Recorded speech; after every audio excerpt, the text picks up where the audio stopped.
So yun, mapagpalang gabi sa lahat mga idol. Pa-comment na lang dyan para makita natin kung okay yung ating comment section. Para sa inyong mga katanungan. Mas mainam kasi na okay yung ating comment section. Kent Dasa, shoutout sa'yo, mapagpalang gabi. Antay-antay lang tayo mga idol ng ilan pang mga mga viewers. Napakaraming Pakisara kasi baka ma-restrict ako.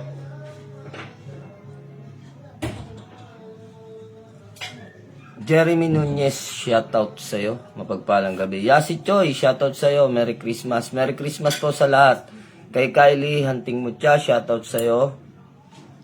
Crison Di Masyan, Merry Christmas at mapagpalang gabi sa inyong lahat. So, yun mga idol.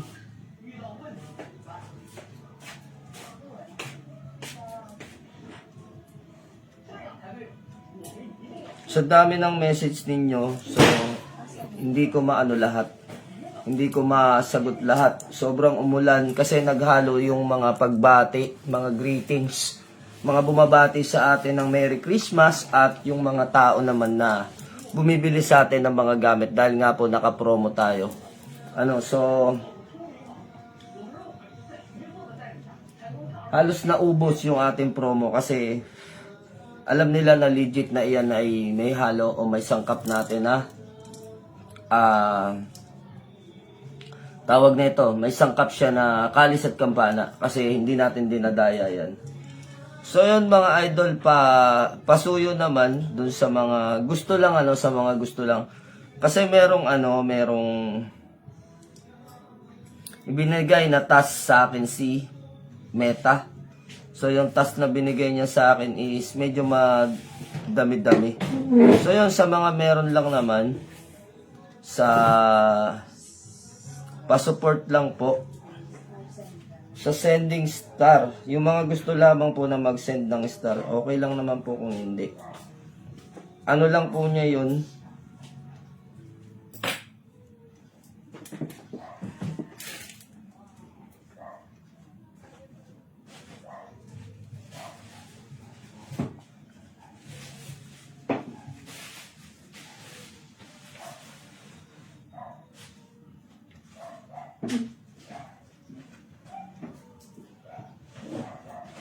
So, yun po ay lang kasi niya.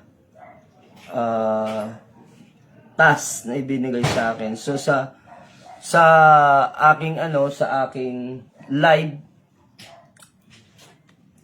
So, kailangan po makakompleto ako ng 100 star. Malit lang naman po yung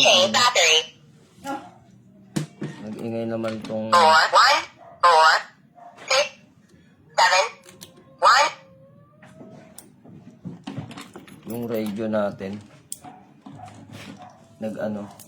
so iyon sa mga thank you po sa mga magsesend sa atin ng star.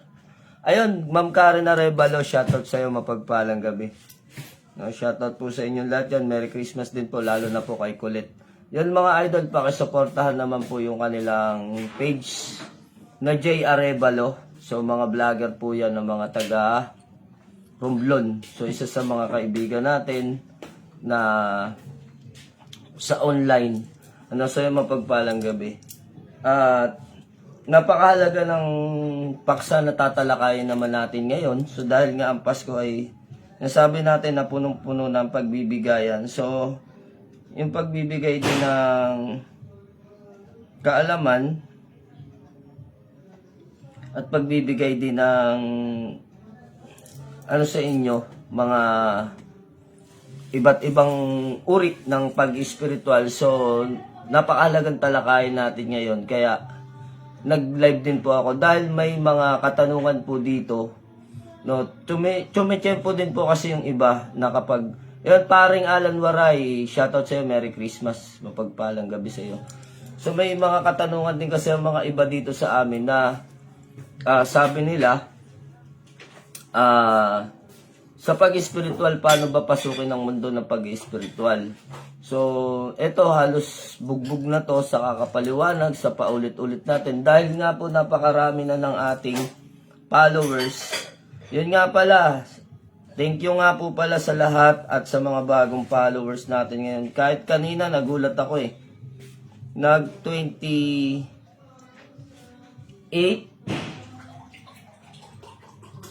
228 siya eh. Something 228,700. So, nagulat ako nung tinignan ko ngayon 228,700. After ng live ko kanina, nag 200,904. So, isipin nyo po yung nadagdag. 28 siya kanina. So, 200,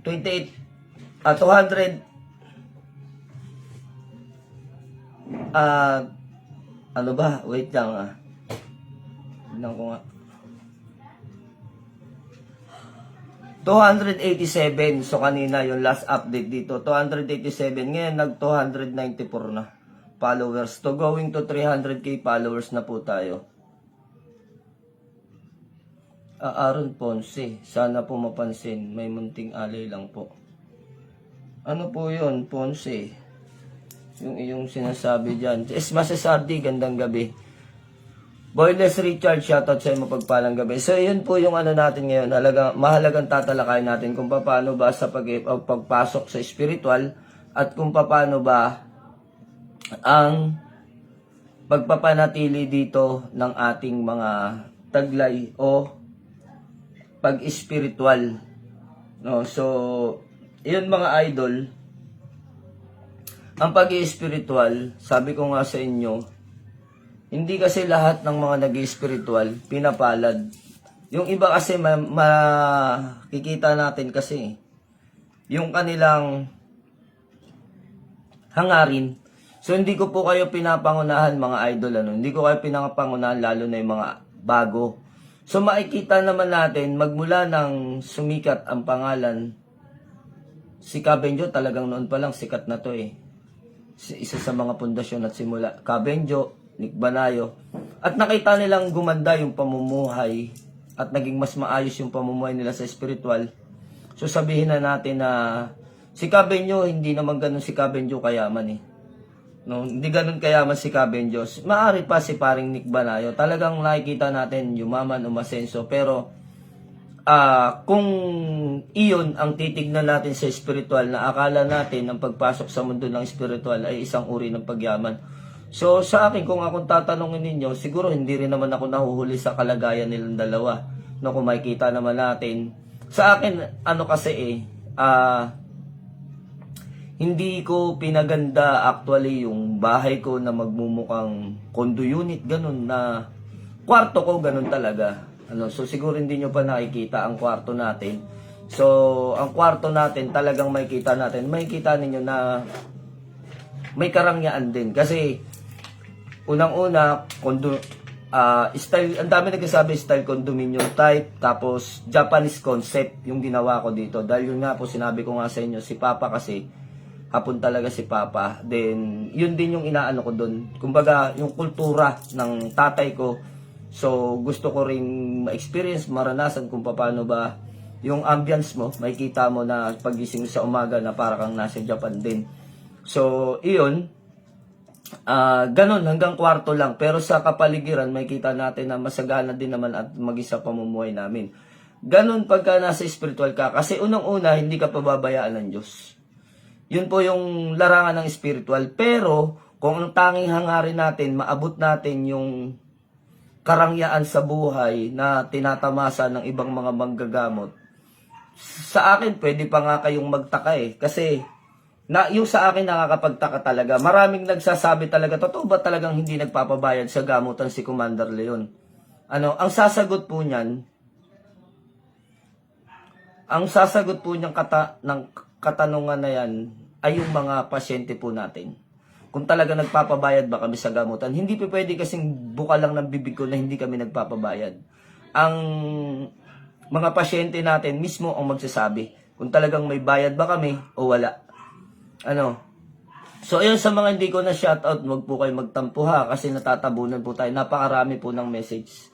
So, ayun, ang tanging masasabi ko sa inyo, yun si Giselle Marabe Abaygar, hindi po talaga nagpapabayad si Commander Leon. So, ayan, nakita nyo po talaga, no, talagang alam po nila, hindi po talaga ako nagpapabayad at ayoko, no. Sa akin lang, kung bakit ayoko, pwede naman magpabayad. Wala naman po karma sa nagpapabayad. Sa totoo lang, kasi po ang panggagamutan, isa po tong uri ng pakikipagtunggali sa mga masasamang espiritu at may taglay na masamang kapangyarihan na tao. So, wala naman ako nakikitang masama sa pagpapabayad. Pwede din naman ako magpabayad, kaya lang, ayaw lang talaga namin. Kasi ito ay pinanumpaan na namin. Kumbaga, ipinangako na natin sa taas na ang kapalit na lang nito na hinihiling ko sa kanya, yung buhay ko. No, kung mamatay man ako, anumang oras, hinihiling ko sa kanya, nawa, ay kupupin niya ako sa piling niya. Yun lang gusto ko, yung biyaya, sa kaluluwa ko na niya, ibayad. Wag na lang sa mga pinansyal. Pero dahil nga sabi natin, dahil tayo ay nasa spiritual, hindi naman papayag ang Diyos na ang kanyang mga lingkod ay magutom. Kaya siguro, pinagkaloob sa atin yung ganitong karangyaan sa buhay, yung maayos na pamumuhay, yung hindi tayo kapos na bibili natin yung gusto natin bilhin. Kaya siguro niya ipinagkakaloob. Pero hindi ko siya kanya hiningi. Maaaring meron ako sa kanya mga kahilingan na tinupad naman niya talaga lahat at may mga biglaan dumarating, may mga tao siyang ginagamit na yung iba, hindi ko na kailangan bilhin, ibinibigay na lang ng iba, ng ibang tao, dahil hindi naman kabawasan sa kanila. Nakikita nyo naman kasi sa mga kliyente natin, hindi pare-pareho. May mga may hirap, may mga mayayaman talaga, yung iba mga milyonaryo pa, yung ibang mga ano natin. So, hindi ako nanghihingi sa kanila. Kahit itanong nyo sa kanila yan, sa mga pumupunta dito na ipinapakilala ko sa inyo sa live, na may-ari ng Soler, no? Isipin nyo, Soler Resort, may casino pa nga yata doon. Iniimbitahan tayo sa mga ganyan. Sabi niya, kahit sa totoo lang, hindi ko sa binubuhat yung pangalan ng tao. Sabi pa sa akin na ang Soler Resort ay maraming pag-aaring resort sa buong Pilipinas. So, hotel, marami silang pag-aari, hindi nga lang nakapangalan sa Soler. Siguro, sa nakikita natin, kasi pagka marami kang ari-arian, mas malaki yung tax na binabayaran mo. Yun yung nakikita ko. Kung bakit hindi nila ipinapangalan din sa kanila. Pero pag-aari nila yun, pwedeng sa kamag-anakan nila ipinapangalan. So, ganun po kasi, malaki po kasi ang tax kapag marami kang ari-arian. So, sa akin, may mga tao na ganun na lumalapit. Kaya po, ganun yung nangyayari sa amin. May mga tao na tumutulong din sa amin, na mga natulungan din namin, pero hindi ako nanghihingi ng kapalit na baka naman kapag ka naritualan kita na umasenso yung pamumuhay mo, nag-boom ka, hindi mo na ako maalala. So hindi ako nagaganon ng tao. Bahala sila kung maalala nila tayo, kasi ang tao, tandaan niyo, kasi iba-ibang clients yung nagiging ano natin. So sa mga nagsisimula sa spiritual at gustong pasukin yung spiritual, para sa inyo itong mga sinasabi ko, huwag kayong maghangad. Huwag kayong manghangad. Hayaan nyo lang. No? At kung natulungan nyo sila at nakalimutan na nila kayo sa kabila ng tagumpay na tinamasa nila sa buhay, huwag kayong malungkot. Huwag kayong malungkot dahil unang-una, hindi lang po kasi kayo ang tumulong sa kanila. Tinulungan din nila yung kanilang sarili kung bakit nila naabot. No? Kung bakit sila umunlad at nakabangon ulit.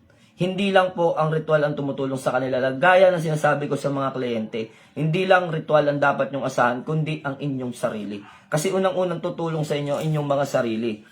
So, sa mga nagsisimula sa spiritual, kapag ka may mga ganun tao na hindi na kayo naalala, hindi na kayo nakilala sa kabila ng tagumpay sa mga ginawa ninyo, sa kanila, sa mga tulong nyo sa kanila. Kung hindi na nila kayo maalala, hayaan nyo lang. At tandaan natin, may mga tao talaga na kapag nakakakilala lang talaga kapag nasa kanila ang pangangailangan. May mga ganyan, may mga clients yan na ganyan. May mga clients na ganyan. Meron din mga clients tayo na hindi na nila tayo naalala. After nun, biglang bagsak nila ulit, pupunta sa atin, nahihiya na lumapit. Humihingi ng second chance na baka, Commander, pwede mo akong tulungan ulit. So, tinutulungan ko pa rin, pero nandun yung payo na wag mong damdamin kung ano man yung ginawa mo na parang ilang taong kang hindi nagpakita. So, meron ganyan eh. Nangyari sa akin yan. After 5 years ng tagumpay niya sa buhay, nag-boom. Tapos, muling nakaalala nung bumabagsak na naman unti-unti. Nagtanong ulit, anong gagawin ko? So, kasi hindi natin sila hawak sa liig. Hindi natin hawak ang kanilang buhay. Kaya tayo naririto bilang tumulong sa kanila. After ng pagtulong natin, tapos na yon. At ang pinakamahalagang bahagi dyan, naging part kayo na nakilala ninyo at nakilala rin kayo ng mga malalaking tao. Sa kabila ng pagbagsak nila, ay natulungan nyo sila sa kanilang tagumpay. So, wag na natin bilangin. Sabi ni Diosdado, masakit tanggapin yon ang totoo. Masakit tanggapin, pero hindi tayo dapat masaktan eh. Dapat kayong matuwa. Sa akin ganun eh. Natutuwa pa ako, nag-boom siya, hindi na niya ako naalala, okay lang. Wala namang problema dun kung hindi na niya ako maalala, di ba? At least, nag-ambag ka sa buhay nila, ng muling pagbangon nila. Ang masama nun, nagparitual sa yung tao, gumastos sa iyo yung tao, walang nangyari. Di ba? Yun ang masama. Yun ang masama, walang nangyari.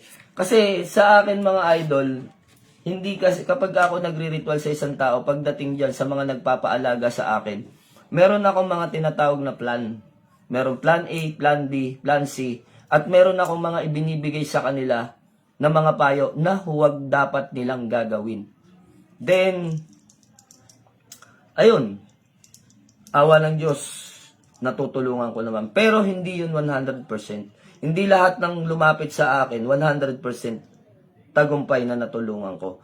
Meron din kasi na tinutulungan mo sila pero ayaw ng may kapangyarihan. Yung nasa taas, hinahadlangan. Kasi siguro meron silang mga pagkakasala na dapat nilang pagbayaran kaya hindi sa kanila ibinalik yung mga nawala sa kanila. Ganun lamang po yun. Kahit na anong gawing pilit natin, pagsusumikap natin, ritualan sila, gawin natin lahat ng pamamaraan, gawin natin yung lahat ng ating makakaya kapag hindi nila pinagsisihan yung kanilang pagkakamali at pagkakasala. Malay nyo, kaya nagkaganon, may naargabyado sila. Hindi lang ito malay nyo, kundi nangyayari din talaga. Meron ako isang client na nananakit siya ng kanyang mga kasambahay, katulong. Kung magmura siya, pinagmamalupitan niya, binibitin niya yung sweldo. So meron siya mga pinaalis na wala man lang bayad, na ni isang bayad hindi niya man lang binigyan. So inamin niya sa akin yun. Pero ang importante doon, na-realize niya kung bakit ko nalalaman yung mga ganito. Kasi nagba-background check ako mga idol. Hindi ako basta-basta tutulong sa aking kliyente na ganun-ganun lang. Sige, ay kawawa ka naman. No, magkikwento siya. Kasi tandaan natin na mga pasyente, huwag kayong magalit ha, totoo naman yung sinasabi natin, real talk lang to. Ang mga pasyente, one-sided lang yan. Hindi yan magsasabi ng, bakit ka nakulam? Mabait naman po ako. No, pwede nilang sabihin na mabait sila. Tahimik naman po ako. Palakaibigan naman po ako.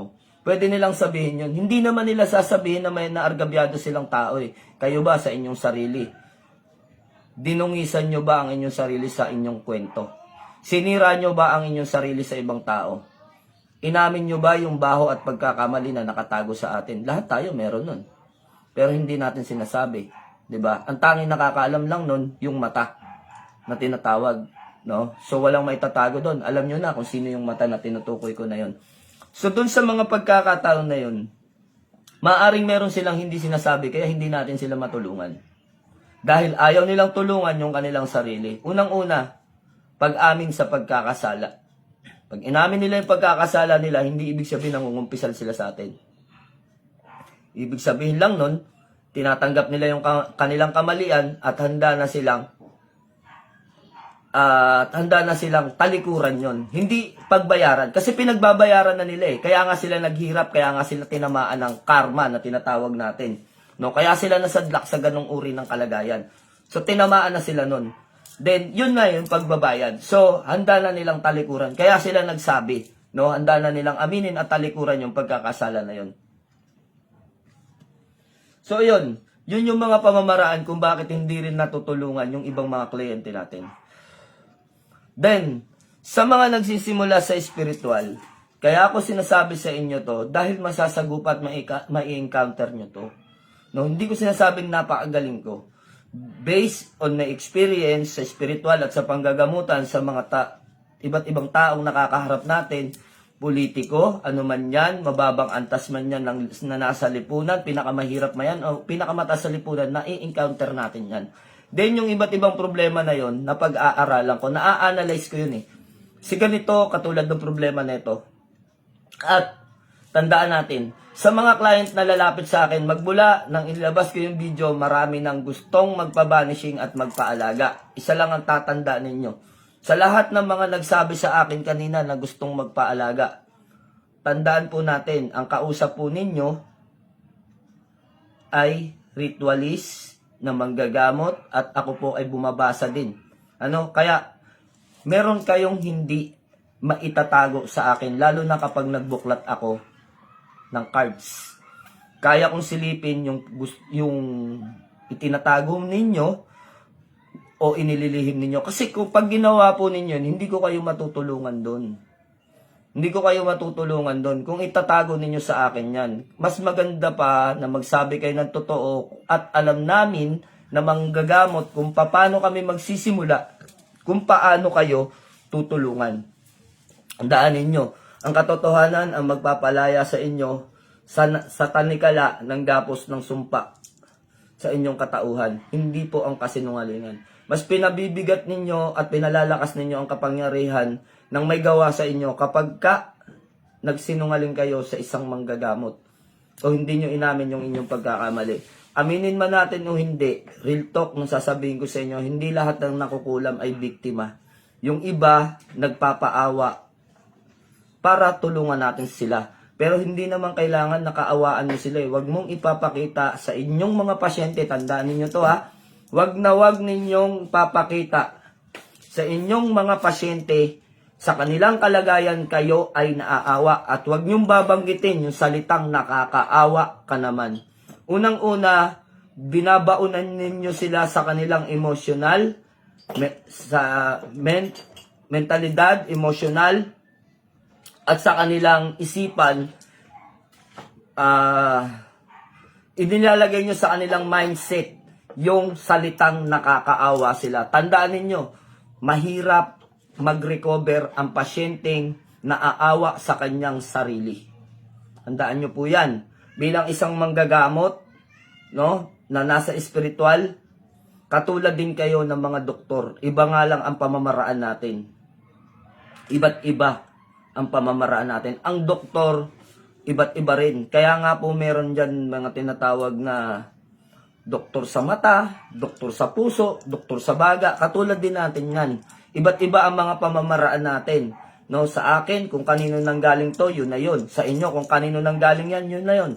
Ang karunungan natin, iba-ibang libro yung ating minamaster. Kaya, hindi po pare-pareho yung ating pag-aaral. Pero, halos iisa lang yung uri ng pasyente na hinahawakan natin. No, tatandaan ninyo, hindi porket ang inyong pasyente ay nagkwento sa inyo ng abang kanilang kalagayan, dapat nyo na silang kaawaan at dapat nyong sabihin nakakaawa ka naman, tutulungan kita. Hindi po yun nakakatulong. Katulad ng mga nasa doktor, kapag ka mabigat ang kalagayan ng kanilang pasyente, anong kanilang madalas na sinasabi? Kaya mo yan. Laban lang. No? Sa atin na mga nasa spiritual, ano yung dapat natin sabihin? Kaya mo yan, may Diyos na naagabay. No? May Diyos na nakatunghay. May Diyos na tutulong sa'yo. Dapat ganun ang sinasabi ninyo. Huwag nyo silang papakitaan ng kaawaan. Kaya nga yung iba, ang inaakala ng ibang nagpapagamot dito, is nabero ko. wala akong pakialam sa pasyente ko, hindi po yun. Ipinapakita ko lang yung katigasan ng aking loob dahil ayokong ipakita na naaawa ako sa kanila. Kapag ipinakita ninyo sa inyong mga pasyente na naaawa po kayo sa kanila, maaawa silang higit sa kanilang sarili. Ano ang inyong mararamdaman kapag sinabi ko sa inyo, nakawawa ka naman? Sa tingin ninyo, yung mga may problema dinadaraanan ngayon, yung mga may problema ngayon, katulad ngayong Pasko, yung mga wala man lang naihanda dahil nagamit nila sa mga dapat gamitin, yung mga nagpa-ospital, nagastos pa sa ospital yung kanilang panghanda, o anumang klase ng problema sa buhay, nagamit pa nila yung panghanda nila dahil may biglaang emergency na paggagamitan. Anong mararamdaman ninyo kung sasabihin ko sa inyo na kawawa ka naman? Sige nga. 'Di ba? So, yun yung sinasabi natin. Na hindi po nakakatulong yung salitang kawawa, lalong-lalo na sa mga pasyente natin na may dinaramdam o merong karamdaman. Mas mainam na sabihin nyo sa kanila na lakasan mo ang loob, tutulungan kita at hindi ka pababayaan ng Diyos. Kapag ang isang pasyente ninyo lumakas ang kanilang loob, no, nagkaroon sila ng paghuhugutan o nagkaroon sila ng gabay na kakapitan, tandaan ninyo, minsan hindi na kailangan ng gamutan. Mismong ang espiritong namiminsala ang lumalayo. O mismong yung sakit mismo ang sumusuko. Kasi kapag sumuko ang katawan ng inyong pasyente, mahihirapan po kayo. Mahihirapan kayo, gamutin sila. At kapag nawala ng pag-asa ang pasyente nyo, imbis na matulungan nyo silang magamot, pag uwi niyan, may sakit pa rin. O nangihina. Matanggal nyo man yung espiritong namiminsala, pero yung panghihina ng pasyente ninyo, nadagdagan pa. Kapag hindi nyo napalakas ang loob nila. No, so yun lang mga idol. Ang masasabi ko sa inyo, sa mga nag-i-spiritual o mga pumapasok sa spiritual. At huwag nyong gawing estado sa inyong pamumuhay o huwag nyo pong balakin na papasok kayo ng spiritual para umasenso ang inyong pamumuhay. Huwag nyong gamitin ang spiritual para sa pag-asenso. Malay ninyo, hindi kayo magtagumpay sa pagpasok nyo sa spiritual dahil hadlangan kayo ng mga espiritong banal. Ang tanging iisipin ninyo pagpapasok kayo sa spiritual, magkaroon kayo ng maraming matutulungan. Then, tsaka na yung pag-iisip natin na umasenso sa ating pamumuhay kapag nandyan na talaga. Kapag nakilala na kayo, huwag nyo lang gawing palabigasan yung mga pasyente nyo. Yung iba po kasi may mga kilala tayo, real talk, hindi ko nababanggitin kung sino. May mga nagsusumbong din ng mga pasyente dito na si ganito, hiningian ako ng pambili ng bubong ng bahay. Bilhan ko daw yung bubong niya kasi tumutulo na. Yung isa naman, may nagpagawa ng CR. So, pinatiles pa. So, hindi ako nakikialam doon. Kaya lang, ginagawa nating halimbawa to doon sa mga pumapasok sa spiritual na nagiging palabigasan na po yung ibang mga pasyente. So, kapag nagsawa yan at nadala yan, sa tingin ninyo hindi magkikwento sa ibang tao. Siguro, nasa isip ninyo, okay lang, kwento mo. Total, nagawa naman yung CR ko. Pero tandaan ninyo, may pakpak ang balita. May tenga ang lupa. Kumakalat yan, yung mga kasiraan na yan. At yan ang magiging mantsa at unti-unting pagkaubos ng mga taong nagtitiwala sa inyo. Totoo po yung sinasabi ko sa inyo. Marami na po ang mga manggagamot. Taon-taon dumadami ang mga manggagamot. Binsealer, shoutout sa iyo. Mapagpalang gabi sa iyo kapatid. Merry Christmas na rin. Marami ang mga manggagamot. Taon-taon marami ang sumisibol. No, marami, unti-unti ang sumisikat. Yung iba, kauumpisa lang, mas naging sikat pa, nag-boom pa. So, sino yung mga pangalan na yan? Si Batang Healer, biglang nag-boom, ilang buwan lang, nag-boom na kagad. Si Apo Philip, ilang buwan lang, nag-boom na kagad. Depende yan nasa kapalaran po yan ng isang tao. So, kami, unti-unti kaming nakilala, unti-unti kaming nagkaroon ng maraming mga tao na sumusuporta sa amin, unti-unti yung sa amin. Hindi po katulad nito na mga binanggit ko na tong mga to na biglang nag-boom.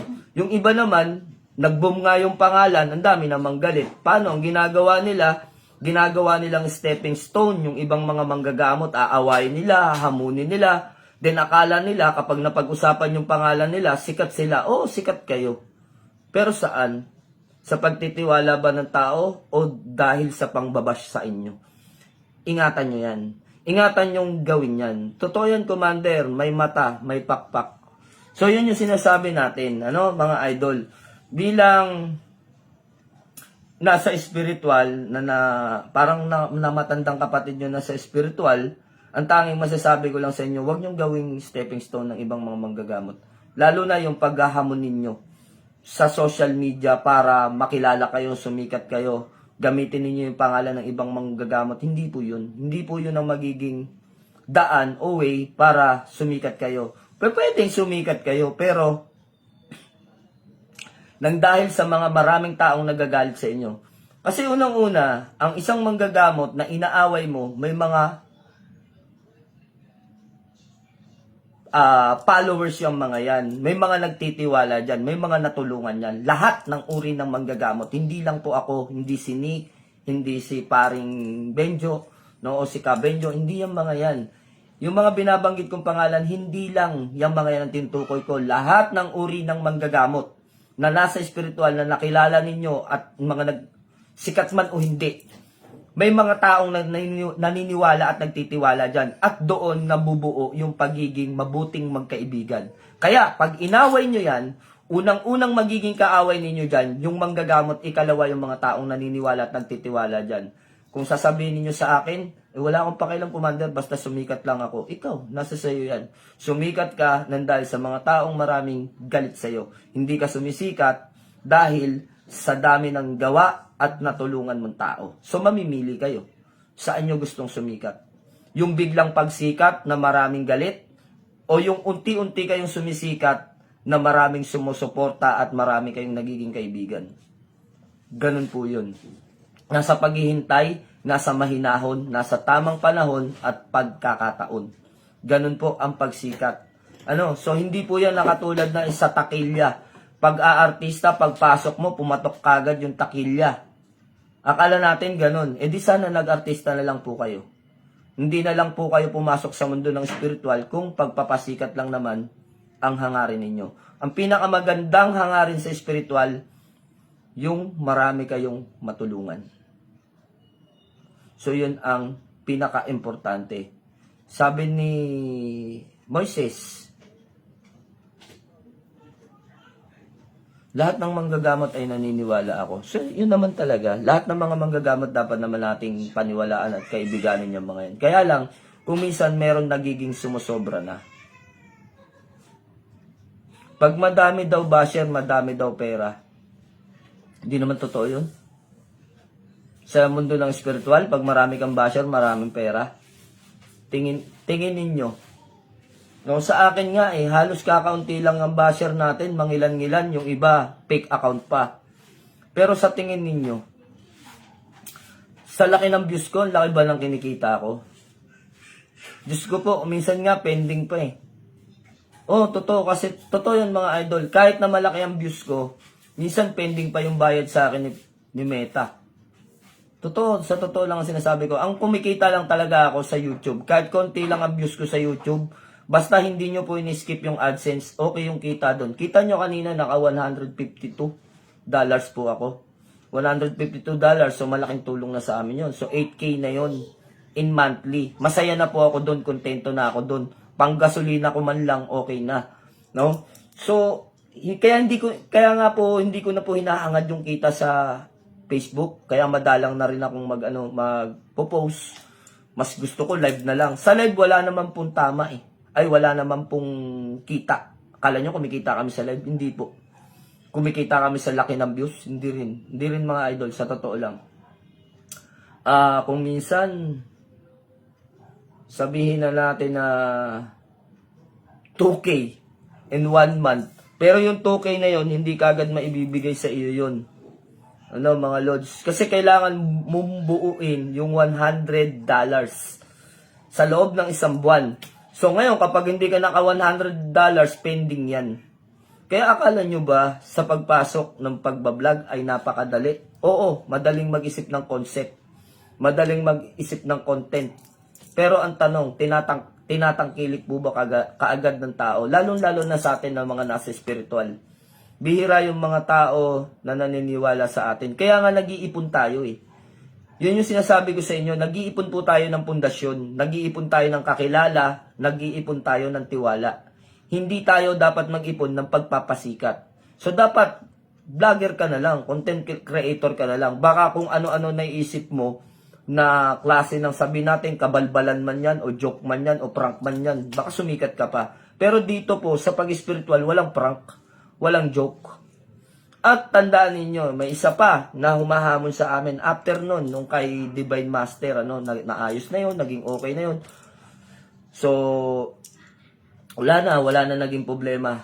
May sumunod, no? May sumunod na hinamon ako, si Cabenjo, hinamon pa si Nick Banayo. So, nagchat siya sa kaibigan niya. Sabi niya, for content lang daw, for the views. Alam nyo ginawa namin, di namin pinatulan. Pinabayaan lang namin, ayun, nilangaw. Alam niyo kung gagamitin ninyo yan, yung ganyang klaseng strategy sa spiritual, di namin kayo papatulan dyan. Kasi unang-una, para kami pumatol sa buang. No? Content pa lang gusto mo, ba't hindi ka na lang naging vlogger? No? Hindi ko natutukoy yung pangalan mo, alam mo kung sino ka. Paskong Pasko eh. Baka sabihin mo, nabibwisit na naman ako. So, yun. Sa mga ganong klaseng strategy, pagdating sa spiritual, hindi po yung pasok. Tandaan nyo mga idol. Alam nyo ang gawin ninyo? Magpalakad kayo ng mga lumpo. Kung kaya ninyong gawin, magpalakad kayo ng lumpo. I-post ninyo. Sabihin niyo sa mga kaibigan ninyo, pasuyo, pakishare naman, ipakikalat yung video. No? So, maaari sisikat kayo. Kasi nagpalakad kayo ng lumpo eh. Yung mga napolyo, yung mga inborn na hindi mga nakakalakad, palakarin ninyo. Pag napalakad nyo yan, magbubong, magkiklik kayo. Yung mga naputol na buto, iduktong nyo. Pag nagawa nyo yan, magbubong, magkiklik kayo. Pero yung gagawin ninyong stepping stone, yung kapwa ninyo, manggagamot na may pangalan na, hindi. Lalo na kung mag-aangas-angas pa kayo, maghahamon-hamon pa kayo, no?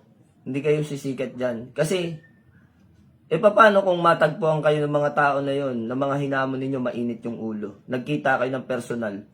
Talikod ka, bigla ka na lang sinapok dyan, bigla ka na lang ginulpi. So, paano na? 'Di ba? Sasabihin mo, for content lang, for the views lang, di sana, maging vlogger ka na lang. Ginamit mo pa yung spiritual para sumikat ka. Yun yung sinasabi natin sa mga nagsisimula sa spiritual, aral to sa inyo. No, yung mga nangyayari sa amin, yung mga ginagawa sa amin, aral to sa inyo. Pag-isipan ninyong mabuti, huwag nyo nang gayahin yung iba. Kasi akala po natin, maraming sumisikat sa social media yung mayaman. Sa mga content nila, maraming kumakagat sa content nila. Kasi hindi naman po spiritual yun eh. Tandaan ninyo, sa mundong ginagalawan natin sa buong Pilipinas, kung meron man naniniwala sa spiritual, yung karaniwan dyan, yung mga taga-probinsya at yung mga katandaan. Yan ang pinakamarami, katandaan at mga taga-probinsya. Yung iba naman, hindi naniniwala pero nakaranas ng kinulam. Kaya naniniwala sila. Ilang porsyento lang yan. Ilang milyon ba ang tao sa buong Pilipinas kung ikukumpara mo sa mga naniniwala sa spiritual? Kaya iingatan nyo yan. Alam nyo kung bakit? Sayang yung followers ninyo. Sayang. Kung may 2 followers na mawala sa'yo at nagalit sa'yo at ayaw na sa'yo, kapag nagkwento yan sa ibang tao na imbis na i-recommenda ka upang i-follow ka, masasayang yun. Halimbawa, etong tao na nagalit at nang away sa'yo, merong samahan. Halimbawa, may fraternity, no? May fraternity siya, merong isang nakulam. May isang nakulam doon sa kabrad niya. Ngayon, nagalit siya sa'yo. Ay, wag ka dyan pumunta kay Commander Leon kasi sira ulo yan. Dito ka na lang kay ganito. So ngayon, yung followers mo na nawala sa'yo, kwento ka dun sa pasyenteng dapat irerekomenda niya sa'yo. Nagalit sa'yo, sa iba, inirekomenda. So ngayon, inirekomenda siya sa iba na pagaling nung manggagamot na yon. Ikikwento niya ulit yun sa iba. Then, yung isang followers mo, yung hatak mo na followers na imbis na maniniwala at bibilib at magtitiwala sa'yo, nasayang. Yun po ang sinasabi natin panghihinayang. Kung bakit nagkakaroon ng sanga at kung bakit nagkakaroon ng tiwala upang makilala ka. Sinayang mo. No? Kasi sa una, bait-bait mo. Namimigay ka, halimbawa, namimigay ka ng mga orasyon. Ito po, may po pa eh. Ito po ang mga orasyon para sa ganito, para sa ganyan. Tapos, lumipas ang ilang buwan, naging iba na yung dating, yung nagkaroon na ng tono yung boses mo, naging medyo astig na. Ito ang mga orasyon na ganyan, ganito. Kumbaga, para kapanipaniwala ka na combat healing ka, di ba? So, lumipas pa rin yung ilang buwan, na marunong ka na magalit doon sa mga nangungulit sa'yo. Nung una, puro pasensya ka lang. Lumipas yung ilang buwan, marunong ka na magalit sa mga nangungulit sa, ayaw ko ng ganyang usapan, gumaganong-ganong ka na. Then, pagdating ng another ng ilang buwan na naman, medyo naging mataas na ang dating kasi nakakuha ka ng isang libro at natutunan mo yung mga aral na ganito, tumaas na yung lihim na karunungan. Kumbaga dati, LNK ka lang, ngayon KND ka na, karunungan na ng Diyos. So, level up ka na. Yung ugali natin, naging attitude na, no? So, alam nyo naman, pag sinabing attitude, may attitude ka na. So, parang iba na yung datingan mo, iba na yung asta mo, iba na yung pakiramdam mo. So, makapangyarihan na ako kasi mataas na yung ganito ko eh. Nang away ka na ng mga manggagamot ngayon. So, sa tingin mo, yung mga tao na nakilala ka nung una na ikaw ay Pino, nung ikaw ay nagpapakilala pa lang, bakit biglang nagbago nang nakilala mo na ang mundo ng spiritual at tumaas na yung antas mo? Bakit nagbago?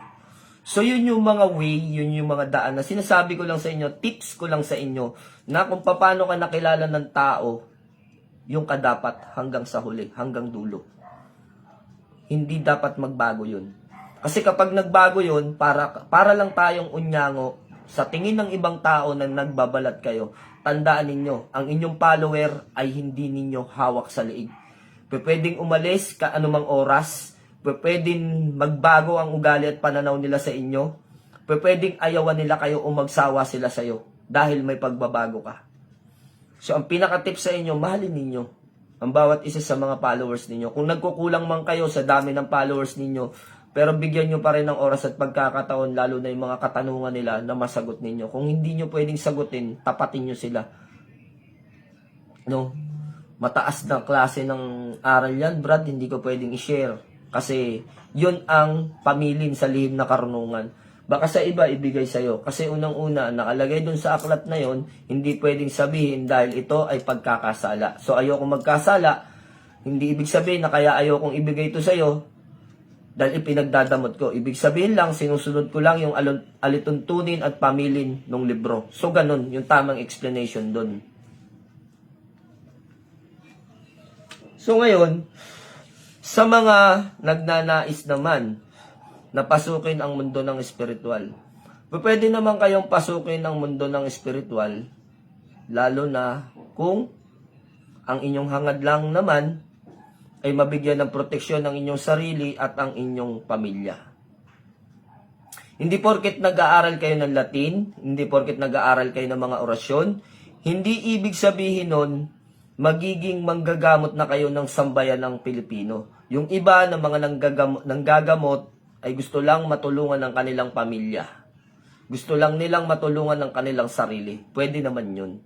Pero, kung nakilala nyo na ang lihim na karunungan at nakikita ninyo, kasi ang lihim na karunungan, tandaan natin, kapag ka natuklasan ninyo yan, kapag nabuklat nyo yung libro na yan, ng kataas-taasang kapangyarihan, ng kaitaas-taasan, kapag napaubrat na pagana nyo yung mga yan, nagkakaroon tayo ng yabang. So, tinayo ko na, baka sabihin nyo, kayo lang. No, nagkakaroon tayo ng angas at yabang. Pero, yung angas at yabang na yan, sa una lang yan. Habang natututo ka unti-unti ng pagtaas ng lihim na karunungan at tinatawag na kayo ay na-espirituhan. Kung banal na espiritu ang lumapit sa inyo, lahat ng angas at yabang, mababanlawan lahat yan. Mahuhubad sa katawan mo yan. Ang mabubuhay sa iyo, sa iyong sarili, tapang, dignidad, at paninindigan. So ano ba yung tapang na yon? Maaring maging matapang ka sa mga taong nagtatapang sa'yo. Dignidad na iniingatan mo upang hindi ka masira sa spiritual. Yon ang papalit sa inyong pagkatao. Matatakot kayong sagupa ng sagupa sa lalo na sa social media. Iiwas na kayo dyan eh. Nababago na kasi yung lifestyle natin. Nababago na yung ating emosyon, nababago na yung ating ugali. Nagkakaroon na tayo ng takot sa may kapal o dun sa espiritong banal. Kapag espiritong banal na kasi ang pumasok sa katawan natin, nagiging mahinahon ang tao. Habang nagiging mahinahon ka, doon nagkakaroon na tayo ng tinatawag na malawak na nakikita sa ating paligid. So, malawak na pag-iisip, papatulan ko ba to o hindi? Dapat ko na bang putulin ang sungay nito o hindi? Hahayaan ko lang ba? So, maiisip mo yan balang araw. Darating kayo sa ganon klase ng pagkakataon. Sa ngayon, siguro kung kayo ay nasa kasagsagan pa, natirik ang araw ninyo sa pag-aaral at kayo ay nakakatuklas ng matataas na karunungan sa lihim na karunungan, matataas na aral, maaaring may pagbabago pa sa ugali ninyo. Normal yan. Nagiging maalab kayo. No? Nagiging maalab kayo. So, habang nagiging maalab kayo, nagiging mahinahon naman ang pag-iisip ninyo. No?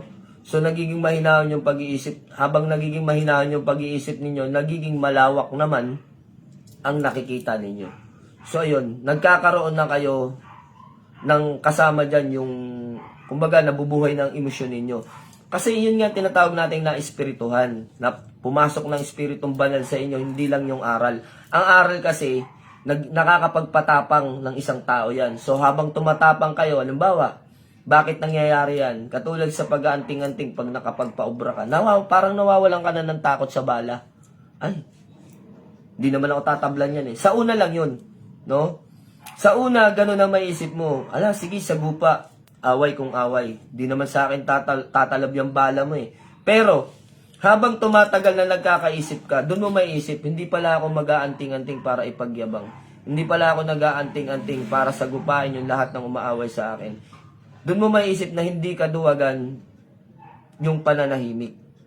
Hindi kaya ka nananahimik dahil nag-iisip ka kung paano mo masisila itong iyong mga kalaban. Yun yung tunay na larangan ng pag-espiritual. Dahan-dahan papasok sa isip niyo yan. At pag nandun ka na sa mga punto na yun, dun mo maiisip na tama ang sinasabi ko sa inyo. No, kaya sa mga nag-aaral ng espiritual dyan, sabi ko nga sa inyo, huwag kayong maging mapusok. Huwag kayong matangay ng agos ng kapangyarihan ng lihim na karunungan.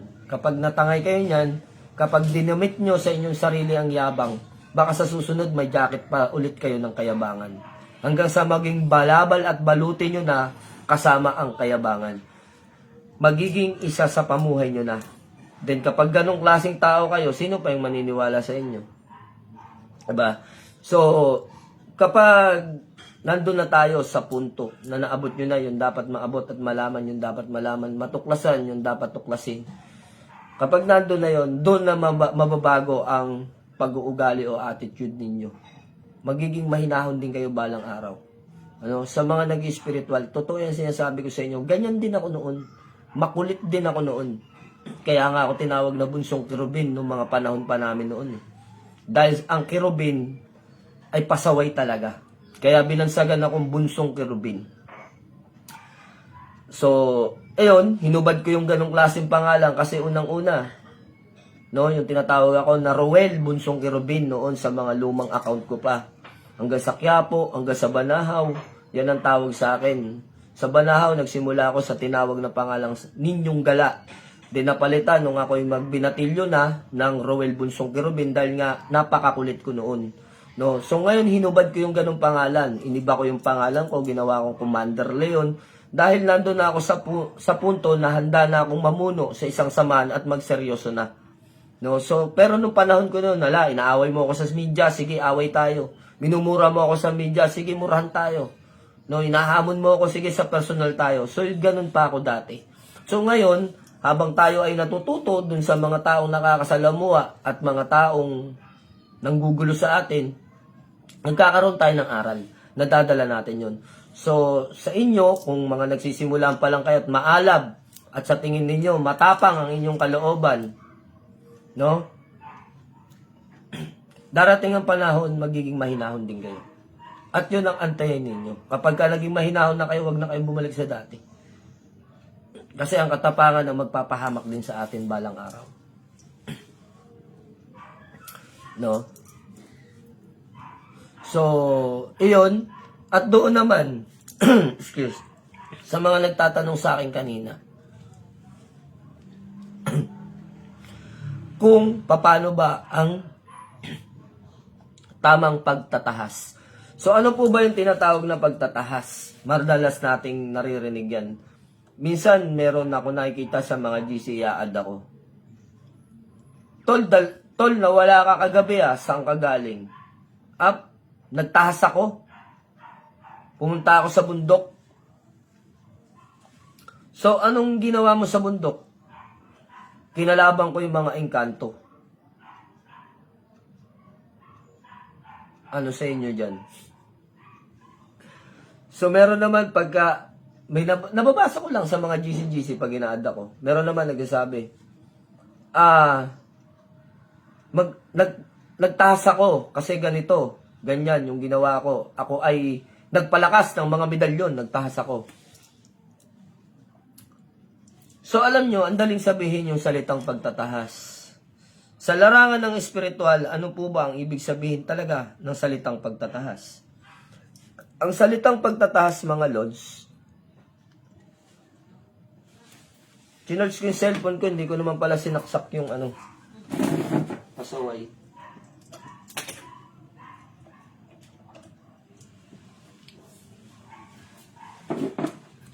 Ang salitang pagtatahas ay kahulugan ng salitang pagtatalaga ng inyong sarili sa pagpapalakas ng inyong espiritual. So tatandaan po ninyo to Ang salitang pagtatahas ay pagtatalaga sa inyong sarili na pagpapalakas sa espiritual. So ano yung gagawin natin para mapalakas yung ating espiritual? Bawal po tayong makasalamuha ng kahit sino man. Unang-una, kapag nagtatahas, ipinagbabawal ang paggamit ng cellphone. Ikalawa, ipinagbabawal ang pakikipagsalamuha kanino man. Bakit? Kasi kapag nagtatahas kayo, ang kinakausap ninyo ay mga espiritong banal. Nag-aayuno ka, nakikisuyo ka, nakikiusap ka na palakasin ang iyong espiritual. So, pwede bang nagme-meditation tayo? Diba, upo kong ganito, nagme-meditate. Habang nagpapalakas sa espiritual. So, nagme-meditation ako.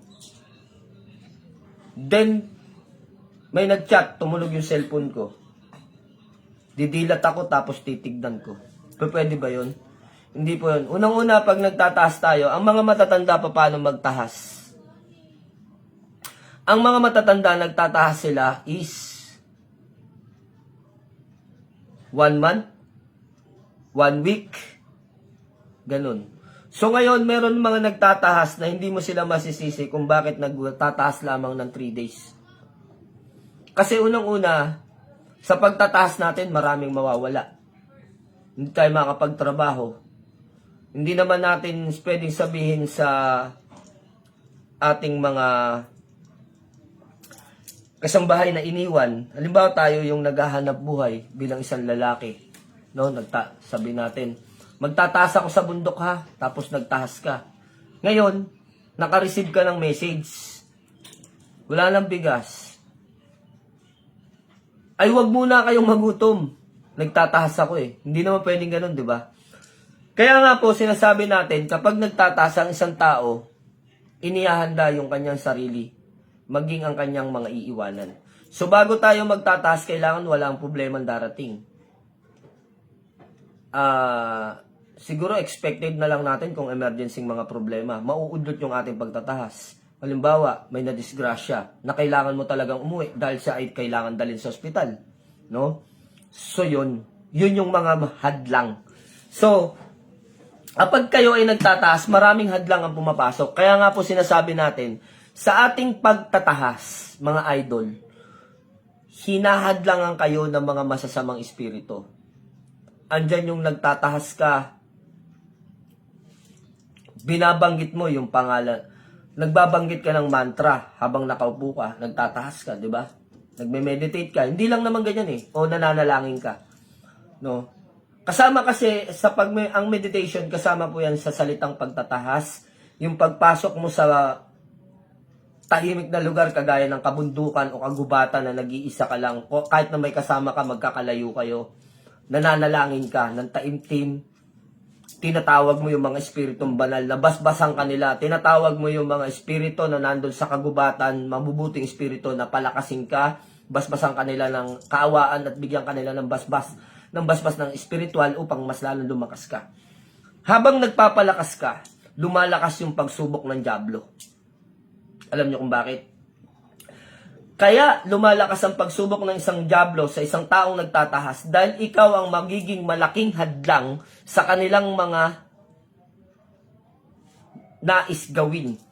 Halimbawa, isang tao, si dyablo may inaalaga ang mangkukulam. So, inaalagaan ni dyablo si mangkukulam para mangkulam ng mangkulam na maminsala ng maminsala. No? So, ikaw naman, nagtatahas ka para naman lumakas ka ng lumakas na marami kang magamot na mahadlangan mo yung ginagawa ni mangkukulam. So, isang malaki kang hadlang. Isang malaki kang hadlang, kaya pati ikaw, hahadlangan ka ng dyablo sa iyong mga ginagawa. Kung ano-ano ang gagawin yan. Andyan yung papunta ka sa pagtatahas, mapaplatan ka. Papunta ka sa pagtatahas, may tatawag sa iyo na problema. Kaya nga po, kapag ka magtataas ang isang tao, sabi ko nga, inihahanda po dapat inyong sarili. Yung iiwanan mo para sa iyong pamilya na kakainin nila ng ilang araw habang wala ka. Kasi hindi pa pwedeng nagtataas ka, nagugutom na kami. Ay, wag muna kayong magutom kasi nagtataas ako. Hindi po pa pwedeng ganun. Kailangan ihanda mo yun. Kasi mga pagkukulang yun sa habang wala ka, yun yung mga kailangan nila. So, kailangan ma-provide mo muna sa kanila yun. Pag na-provide mo yun, pwede mo lang gawin yung pagtataas. No, then may mga humahadlang pa rin dyan. Kapag kayo ay nagtatahas in 3 days, ang gagawin nyo dyan, pagbawalan ninyo ang inyong sarili na gumamit ng cellphone. Unang-una, halimbawa, may signal dun sa bundok. Hindi naman lahat ng bundok walang signal eh. Kung minsan nagkakataon, doon sa bundok ng pinuntahan ninyo, nandun yung tower ng Globe o ni Talk and Text. Di ba sa mga matataas na lugar tinatayo yung mga tower. Kaya may mga signal pa rin. Nagtataas kayo, tumunog yung cellphone mo, may notification. No? May notification. Sa notification, naglalabas si Ibana. So, yung focus mo sa iyong isipan, napunta na kay Ibana, naligaw ka na ba? Puti pala. So, ayun. Isang bagay yun na hadlang. Yun yung sinasabi natin. No? Kaya, depende na lang kung importanteng tawag yan. So, halimbawa, sabihin mo sa family mo, i-off ko yung data ko, pero nakabukas naman yung SIM card ko. No? Kapag may tumawag dyan, alam mo, family mo yung tatawag at emergency yan. So, yun, pwede yun. Pwede naman kayo magdala ng cellphone. Just in case of emergency nga naman, pwede nyo magamit yan. O may emergency tawag. Pero, bakit kailangan kapag nagtataas ka, bukas yung social media? Kaya mapapansin niyo kapag kami nagtatahas, no? Kahit ako sa Banahaw, nagbubukas lang ako ng data kapag ka inilalive ko yung aming mga ginagawa. Hindi ko pinapatay yung data ko kapag ka ako na mismo yung magtatahas. Kasi unang-una, kapag tayo ang nagtahas, magiging magiging hadlang yun. No? Pwedeng mag-live, makita ng mga tao, pero hindi yung gagamitin mo yung cellphone mo sa kung ano-ano mga bagay, baka mamaya matukso ka pa dyan. Then, sa pagtataas natin, kapag tayo nananalangin, lilipad naman yung isipan natin. Kung kailan nananalangin ka ng panata, doon naman papasok yung mga problema. Doon naman may papasok na idea kung paano mo mareresolbahan. So, nawawala ka sa focus, nawawala ka sa timing. Sa pagtataas natin, may nakikita ako, nagtataas, nagri-ritual. Ritual sila. Nagtataas daw yun. Hindi po pagtataas ang tawag doon, pagre-ritual ang tawag doon.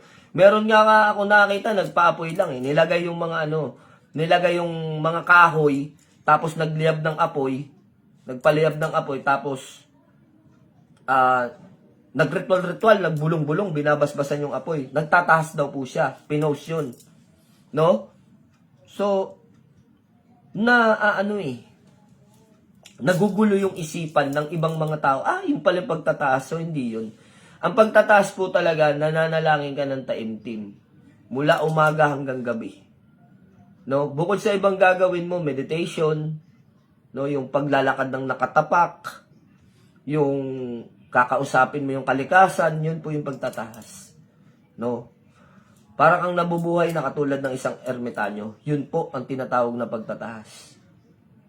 Mga idol, para alam nyo kung ano ibig sabihin ng pagtataas. Hindi po yung kung ano-anong ginagawa. Magpapaapoy. Yung iba naggigilit ng manok, inaalay-alay pa. Ang tawag doon, pagtatangan, mga idol. Pagtatangan. Mag-aalay daw sila ng manok para palakasin yung kanilang spiritual na mga engkanto doon. So, hindi naman po ganun ng pagtatahas. Walang ganun.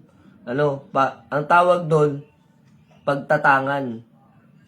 Panunuyo. Nanunuyo ka doon sa mga elemento na palakasin kanila pero hindi yun pagtatahas. Ang pagtatahas, mas lamang yung pagdarasal o pag-uurasyon o pagdidibusyon na nasa bundok ka, nananalangin ka ng taimtim at kinakausap mo yung kalangitan kahit wala kang nakikita, nakatingala ka, o Panginoong banal, sa kitastaasan, palakasin mo po ako upang marami ako matulungan. Yun po yung pagtatahas. Kinakausap mo yung Diyos. O kinakausap mo yung mga mabubutong espiritu. Hindi po yung tinatawag natin na kung ano-anong mga ginagawang pauso ngayon na nakikita natin na sila daw ay nagtatahas. Wala pong ganun. Hindi yon makakatulong sa inyong spiritual dahil hindi naman yon yung naaayon sa ginagawa ng isang nagtatahas. No? So, maaring maloko mo ang sarili mo. Ganon po yun. Sarili nyo ang lolokohin nyo yan. Hindi po yung sa tingin ninyo, nagpicture-picture ka, nagpaapoy ka, kunwari may ginagawa ka sa bundok. Sinend mo sa GC ninyo sa spiritual. Anong ginagawa mo dyan? Nagtatahas. So, ang karaniwan po sa nagpapaapoy, yung nagsusunog ng mga handog o mga alay. Ikalawa, yung tinatawag na ginagawa ng mga lolo ko sa tribo ng mga ipugaw. Yung tinatawag po nilang kanyaw. Kapag may sakit ng isang tao o meron silang bibirahin. Kasi ang kanyaw, dalawa yan, mga idol. Legal sa kanila yan. Sa kanilang nakalakihang tribo. Legal yan sa mga ipugaw. Pag meron silang bibirahin na isang tao, bibigyan nila ng sakit, kinakanyaw. Kapag meron silang aalisan ng sakit na isang tao, kinakanyaw. Yun po yung tinatawag na kanyaw is sayaw sa Tagalog. Sumasayaw sila palibot dun sa apoy. Sila'y naghahandog, sila'y nag-aalay. Yun po yung tinatawag na kanyaw. Yan yung tribong nakalakihan ng aking lolo. Kung minsan ay nakikitaan ninyo ko ng ibang pamamaraan. Kasi yan po ay lahing pinanggalingan ng aking ninuno na kanilang nakasanayan. Pero siguro nagkanyaw ako 2 beses pa lang, 2 times pa lang. So, mas pinag-aralan ko, mas kinabilibang ko yung combat healing. Kasi hindi na kailangan bumili ng mga itim na manok. So, alam nyo ba na napakahirap hanapin ng inaalay niyan? Ang inaalay dyan ay dumalaga. So, hindi po nag-aalay dyan ng manok na nangitlog o inahin na. No? O may mga anak na. Dumalaga. Kung ibig sabihin, walang bahid. No? Kaya po naghahanap si Lolo, ano ba yung ulikbain mo? Sabi niya ganun. Ano ba yung ulikbain mo? Walang bahid. Kapag naghahanap siya noon, tandang-tanda ko yun. Yung mga manok na hinahanap niya na inaalay niya para sa kanyawan. Ano ba yung manok mo? Walang bahid. So, yung bahid na tinatawag nila, ibig sabihin, kung sa tao, walang dungis o virgin na tao, ganun din sa manok. Yun yung tinatawag nilang walang bahid. So, yun yung gagamitin nila sa kanyaw, gagamitin nila sa pang-alay nila sapagkat yun yung tinatawag nilang bahid at malakas ang kapangyarihan nito na makakatanggal ng mga sakit o makakapagdulot ng sakit. So, yun po yung tinatawag na kanyaw. Sa mga hindi nakakaintindi. So, iyon, yung ginagawang pagsasayaw sa apoy, hindi po yun pagtatahas, pagkakanyaw po yan. O kaya yung pag-aalay ay tinatawag naman po na, ano ba itong binanggit ko kanina? Yung pag-aalay nga ng manok dun sa para mawala yung sakit. Yun po yun. Kapag nagpapaapoy ka, depende na lang kung ikaw ay isang ritualista na tumatawag ka ng kapangyarihan sa pamamagitan ng elemento ng apoy. So, pero hindi pa rin siya matatawag na pagtataas. Ang pagtataas ay panalangin. Pagdadalisay sa iyong espiritual. Unang-una, yung pagsisisi sa pagkakasala. Pagsisisihan mo yan bago ka magsimula. Aaminin mo sa kanya lahat, nakatingala ka. Ama, nakagawa po ako ng ganitong mabigat na kasalanan. Handa po akong pagbayaran. Ikaw na po ang bahala sa akin. At hinihingi ko po ang iyong kapatawaran. Then after mo hilingin yun, yung mga kapatawaran, kapag naramdaman mo na maluwag na yung kalooban mo, mararamdaman mo yan kasi sarili mo yan eh. Pag maluwag na yung kalooban mo at para kang binuhusan ng tubig, na parang ang gaan-gaan ng pakiramdam mo, pinatawad ka na yan, magsimula ka ng manalangin o magtahas. Sa pagtatahas, merong uniforme na ginagamit, meron ding wala. Sa pagtataas, mga idol, karaniwan naka-hoodie. Bakit naka-hoodie? Yung iba, naglalagay ng hoodie. Bakit? Para maintindihan ninyo. Yung iba sinasabi, kaya daw nag-hoodie kasi daw ito ay mga kulto. Hindi po yun, mga idol. Sa sinaunang panahon pa lang, ang mga tao naka-hoodie na. Lalo na pag nananalangin sila sa Diyos. Naka-hoodie o kaya nakatalukbong. Kita nyo yung mga Muslim, nagtatalukbong yung iba kapag nananalangin sila noon. Upang hindi nila makita yung sa kaliwat kanan nila, yung iistorbo, nakapokus lang sila. Kaya yung iba naka-hoodie. Yung iba naman, baluti kasi ang hoodie. Kapag ang hoodie, yung alam nyo, yung mga talukbong na ginagamit namin na kulay puti. Kapag ginamit namin sa pagtataas yan, hindi na namin gagamitin sa ibang bagay yan. Doon lang mananatili sa pagtataas namin susutin yan. Hanggang sa pagriritual. Kasi yung hoodie na yon, may lakas at bisat kapangyarihan ng basbas ng kaitastaasan yon. Hindi lang kaluluwa mo binasbasan. Pati yung suot-suot mo, binasbasan yan. So, iyon po yung dahilan kung bakit nagsusuot ng hoodie, yung mga nagre-ritual at mga nagtatahas. Isang kapaliwanagan to sa inyo para naiintindihan ninyo yung inyong mga ginagawa. Hindi po nakita natin, ay, naka-hood. Mag-hood din ako para magmumukhang astig na manggagamot ako. Hindi po ganun. Kaya po tayo nagsusuot ng hoodie, ibig sabihin yan, iyan ay, kumbaga, magpe-perform ka. Sa tuwing magpe-perform ka, ito na yung kasuotan mo sa iyong pagpe-perform o ginagawa mong pagtatanghal. Nagtatanghal ka sa Diyos, ito yung suotin mo. Nagtatanghal ka sa pagriritual, sa panggagamutan mo, ito yung suotin mo. Pero kung gagamitin mo lang para mag-picture-picture at magmukha kang magaling at magmukha kang malakas, tigilan nyo na yan. Magagastos lang kayo sa pambili ninyo ng hoodie. Ganun po yun, mga idol. Hindi po porkit nakasuot ang isang tao ng hoodie, malakas na. Marami ako nakikita nagpapapicture, mga ganyan, naka-hoodie pa, naka-dip pa, nakatingin sa kalikasan. So ano yung ginagawa nila doon? Pumunta lang sa bundok para isuot yung hoodie, dumi pa, nagpa-picture. Then a while, malakas na. So hindi po yun. Kaya ka nagsusot ng hoodie para magpalakas.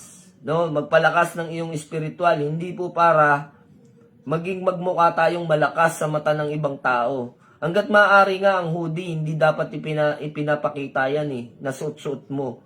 Ngayon na lang talaga na uso na dahil nga para saan nga naman ang cellphone na nilagyan pa ng camera kung hindi rin naman makikita yan. So, okay lang yun kung makita, pero yung dapat, kapag ikaw ay magsusot ng hoodie, dapat magpe-perform ka, magtatanghal ka. Meron kang dapat gawin. Dapat gawin. Meron ka dapat na gagawin na importanteng bagay na tungkol sa spiritual. Sa akin dito, maraming nagre-request dito, Mander, pwede bang mag-request? Suot mo nga yung hoodie mo, tapos magpapapicture kami sa'yo. Para makita ng tao na talagang ikaw ay ganyan ang iyong kalagayan. Sabi ko, bakit? Ba't nadama yung hoodie? Kasi yung hoodie, ginagamit ko to sa kabanalan ng pagpapalakas ko sa spiritual. Hindi ko basta-basta sinusuot. So, nung nakaraan, nag-request sa akin itong interview natin, no, sa, talagang hiniling talaga nila. Sabi sa akin, baka pwede naman, Commander, request lang. Sabi ko, sige, hintayin ninyo, mananalangin lang ako, hingi ako ng pasintabi na susuotin ko tong hoodie ko para makita ng tao na ito yung sinusuot ko sa pagre-ritual. So, meron siyang layunin na ito yung sinusuot ni Commander Leon kapag siya ay nagre-ritual. No, yung interview ko dito na nakaraan, yung foreigner.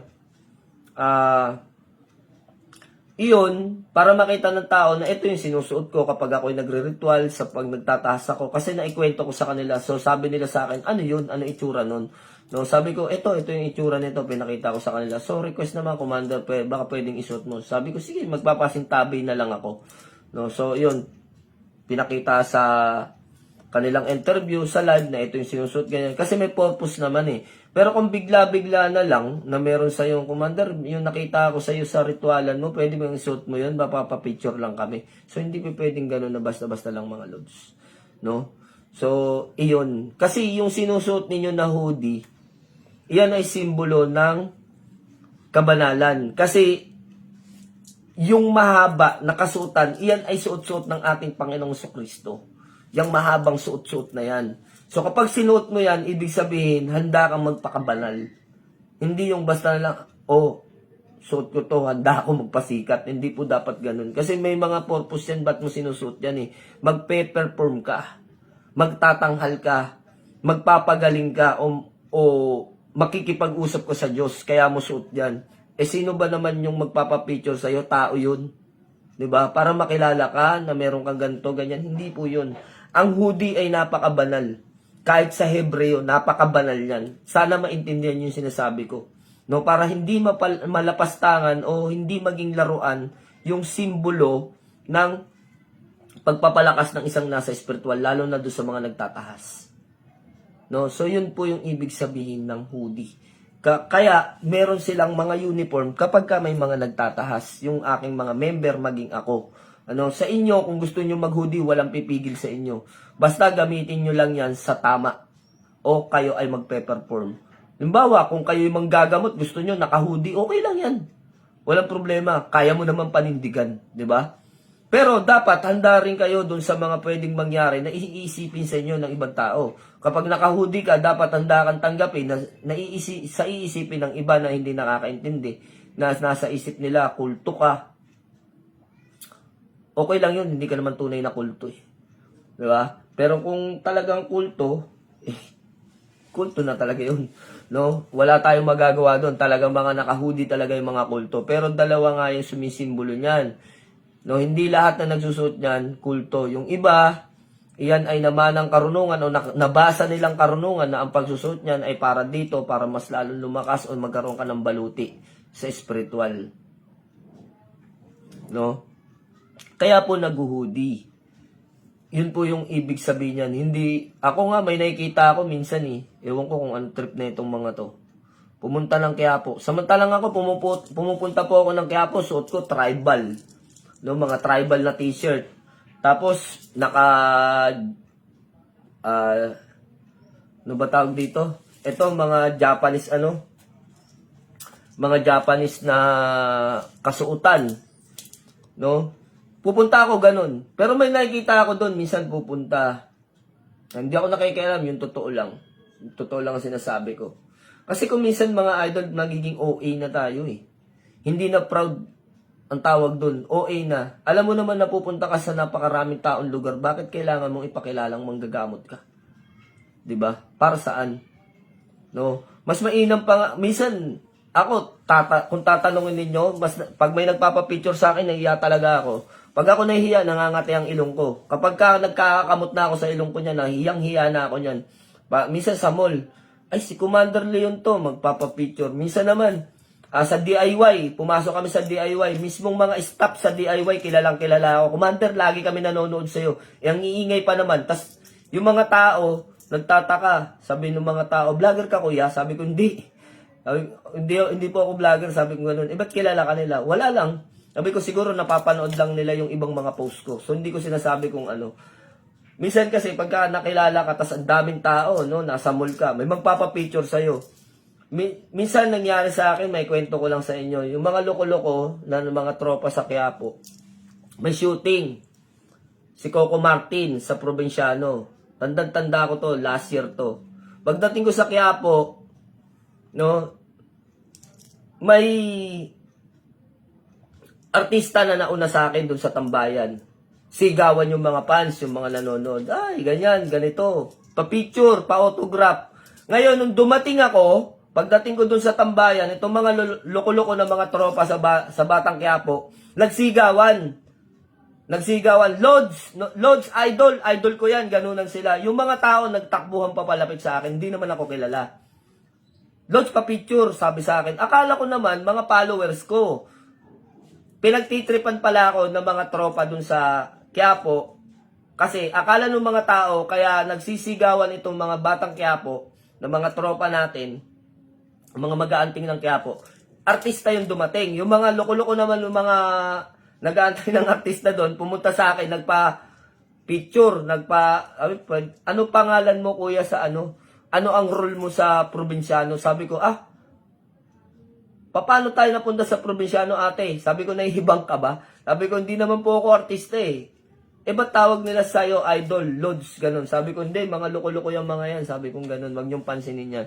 Kita nyo yung mga ganun. Kumisan, nakakatawa yung nangyayari sa atin. Pero ako, sa totoo lang, yung mga followers ko na minsan inahatak ko sa mga walang tao. Doon ko sila inahatak, doon ako nagpapapicture. Ayaw ko na-expose. Nahihiya talaga ako. No? Wala akong kapal na mukha pagdating sa ganyan. Siguro kilala ako sa social media, maraming nakakakilala sa akin. Minsan, nagdadrive ako, may hahabol na motor o may hahabol na four wheels. Idol, penging sticker, ganyan. So yun, okay lang yung mga ganun. Pero pag nagpapapicture sa akin, sobrang hiyang-hiya ako. Minsan may mga foreigner pa. May mga asawang foreigner. Pati yung asawa nilang foreigner, kinikwento nila ako. Kaya kilalang kilala na nila din ako. No? So yun, nakakahiya talaga. Mga idol, sa totoo lang yung mga ganun na klase na nangyayari sa buhay natin. Habang nakikilala tayo, no? Minsan masarap isipin na nakikilala ka bilang isang manggagamot, nakikilala ka bilang nasa spiritual, pero nandun pa rin yung pagkakataon na minsan na nahihiya pa rin tayo. Kaya sabi ko nga sa inyo, dapat na nasa spiritual kayo, habang nakikilala kayo, mas maging malamig yung inyong sarili at maging mas maalab yung pakikitungo nyo naman dun sa mga tao na nakakilala sa inyo. Totoo yan, habang tumatagal, magiging mababago yung inyong pananaw. Kaya sa mga nagnanais na pumasok sa spiritual, sa mundo ng spiritual, maraming tukso, maraming pagsubok, maraming dapat kayong gawin, maraming dapat baguhin. Yung mga ginagawa nyo dati, hindi nyo na gaanong magagawa o hindi nyo na pwedeng gawin kapag pinasok nyo yung mundo ng spiritual. Lalo na kapag nag-focus kayo. May mga gawain kayo kung minsan na ginagawa nyo palagi sa loob ng inyong pamamahay na hindi nyo na gaanong magagawa pag pinasok nyo yung mundo ng spiritual. Dahil ang mundo ng spiritual ay napaka-busy. Totoo mga idol, napaka-busy. Lalo na kapag marami na nagtitiwala sa inyo, hindi mo na alam kung paano yung gagawin mo. Sabi ko nga minsan, nagbibiro ako rito sa mga pumapasyal dito. Kung meron lang orasyon para maging dalawa ang katawan ko, matagal ko nang ginagawa.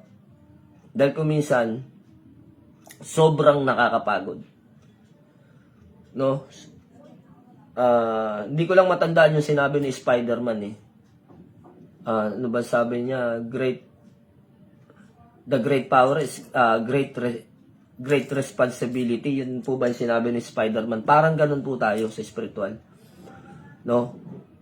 Habang lumalakas ang kapangyarihan mo, lumalakas din ang iyong responsibilidad, lalo na sa nakararami. Tatandaan nyo yan. No? Habang lumalakas, dumadami yung responsibilidad mo. Kasi marami ka na nalalaman eh. Kung dati, nagbabaklas ka lang, para ka lang albularyo, nagdidikdik ka ng mga halaman para ipainom doon sa mga may sakit, para matanggal yung kulam, yung barang sa mga nabati. No? Kung gano'n, nagdidikdik ka lang ng mga halaman, natutunan mo magbaklas sa pamamagitan ng bulong ng orasyon. No? So, sumunod, nag-upgrade ka ng sarili. Inano mo na yung yung combati. No, inaral mo na yung combati. So, nakakapagpalayas ka na ng mga sinasaniban. So, kung dati hindi ka tumatanggap ng mga nasasaniban dahil baklas-baklas ka lang, kailangan mo nang tanggapin. Kailangan mo nang gamutin. Then, another na naman, pag natuto ka na sa ritualan, kung dati hindi ka nagre-ritual, sa susunod tatanggap ka na ng pagre-ritual dahil alam mo nang gawin at alam mo na yung pamamaraan. Kaya nga sinasabi, ang malaking kapangyarihan ay malaki ring responsibilidad.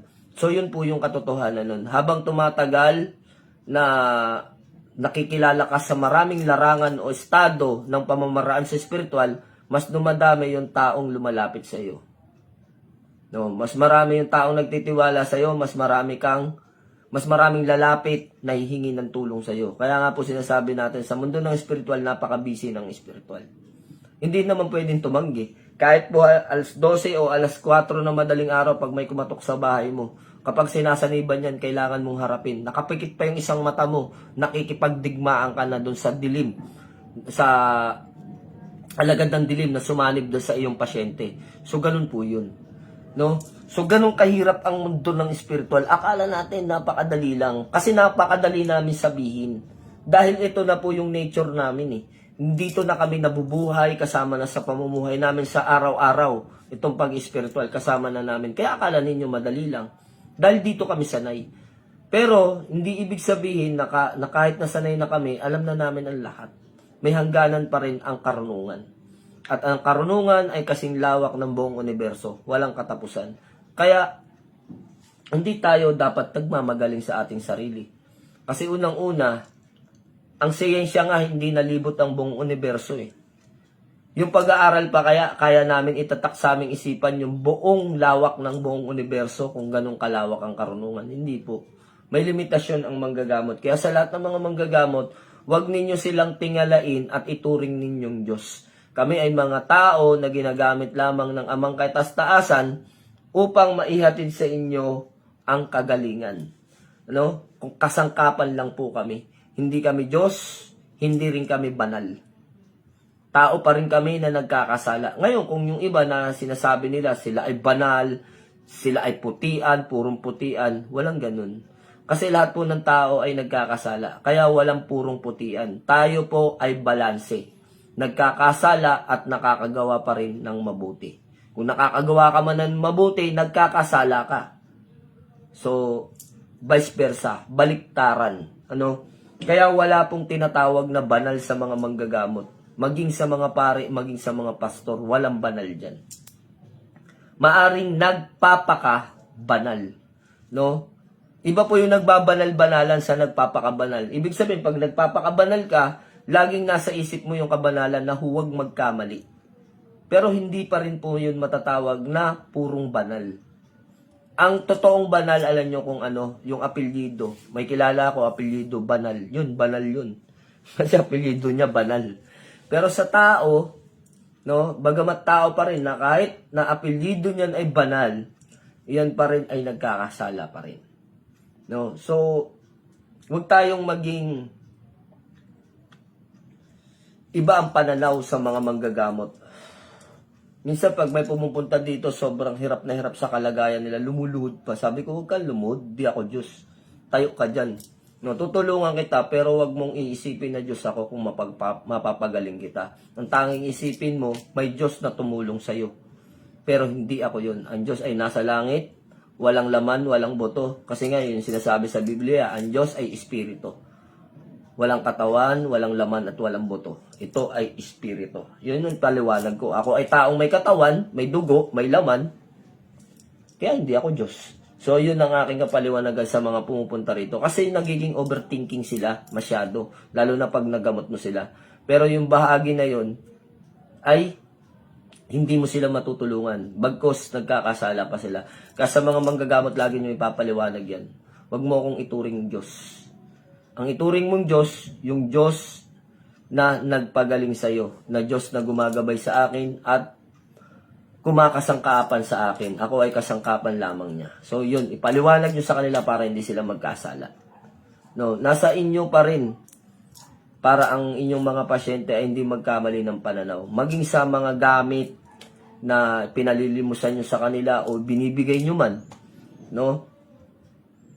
Ipaliwanag nyo sa kanila na hindi dapat ginagawan Diyos yan. Dahil magkakasala sila. Dahil wala namang ibang Diyos maliban sa Diyos ng kaitaas-taasan, yung Creator na tinatawag natin. So, siya yung lahat, siya ang kapangyarihan. Yung ipapaliwanag nyo sa kanila. Kasi kung minsan yung iba nakikita natin, mali na yung pananaw, pagtingin at paniniwala dun sa mga gamit, sa mga anting-anting. Halos sinasamba na nila yung mga gamit. Hindi po. Ang gamit ay gabay, ang gamit ay patnubay, ang gamit ay proteksyon, ang gamit ay kaibigan. Hindi dapat itinuturing na Diyos. Dahil iyan, kung iyan ay Diyos, hindi nyo na dapat dasalan yan para magkaroon ng kapangyarihan. Kanino ba kayo nagdadasal? Sa Diyos para bigyan niya ng kapangyarihan yung mga gamit na yan. Kaya hindi sila Diyos. No, kaibigan at gabay lamang yung mga yan. So, yun lagi yung pakakatandaan. So, shoutout na rin kay Bertod Petiller at shoutout na rin po sa inyong lahat. Salamat din po sa nag-send sa atin ng 38 star. Thank you very much po. At unti-unti rin yan maipon doon sa task na ibinigay sa akin ni Meta. Kasi may task po kasi ako sa Facebook. Yung task niya sa akin ay makapag-ipon ng 100 star. So, yun, task yun. Kaya itong 38 star na nasend sa akin sa mga naipon sa send niyo, maraming salamat. Pag naipon din yan, magiging 100 star din yan. So, salamat sa inyong suporta.